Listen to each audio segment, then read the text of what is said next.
Тәуелсіз Қазақстан пойызының жетекшісі Әміржан Әлпейісов Петропавл қаласындағы жұмыстарын қорытындылады. Тәуелсіз Қазақстан пойызы елбасының бастамасымен құрылған. Құрамында 270 адам бар.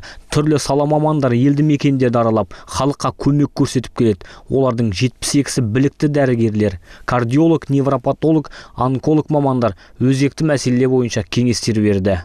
Цель нашей поездки Біздің мақсатымыз халық арасында бірлігімізді насихаттау, тұрғындар арасында түсіндіру жұмыстарын жүргізу. Өйткені Қазақстан тәуелсіздіктің 25 жылдығында ұлан ғайыр жетістіктерге жетті. Барымызды ұлықтап, мәселелерімізді ары қарай да шешуіміз қажет. Әміржан Әлпейісов қоғамда дау туғызып отырған үш тілді оқыту жүйесіне де тоқталды. Мұның да оңай болмасын айтты. Сөзінше Білім және ғылым министрлігі бұл бастаманы қолға алып, соңына дейін жеткізуге серт беріп отыр. Штаб жетекшісінің сөзінше Петропавлдағы шағымдардың дені мүгедектерге жеңілдіктердің аздығы, пәтер кезегінің жылжымауы өзекті болып тұр. Сол себепте жергілікті атқарушы билік тарапынан осы жұмыста реттеу тапсырғанын айтады. Поэтому нам и нужно Қазір жастардың көңілін басқа жаққа бұру керек. Өйткені бос уақыттар көп болған сайын сана сезімдер улана бастайды. Сараптама бойынша жастардың 60%-дан артық ғаламторда бүкіл уақытын сарп етеді екен.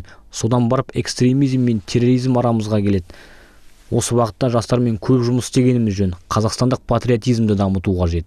Жалпы 2 айдың ішінде Тәуелсіз Қазақстан пойызы еліміздің 35 елді мекенінде болмақ. Бүгінге дейін пойыз Қарағанды, Шығыс Қазақстан, Ақмола, Павлодар облыстарында болып, демалыс күндер Солтүстік Қазақстан облысына ат басын бұрды. Тәуелсіз Қазақстан ақпараттық насихат тобы 14 желтоқсан күні ел тәуелсіздігінің 25 жылдығын тойлауға орай Алматы қаласымен іс-сапарын аяқтамақ.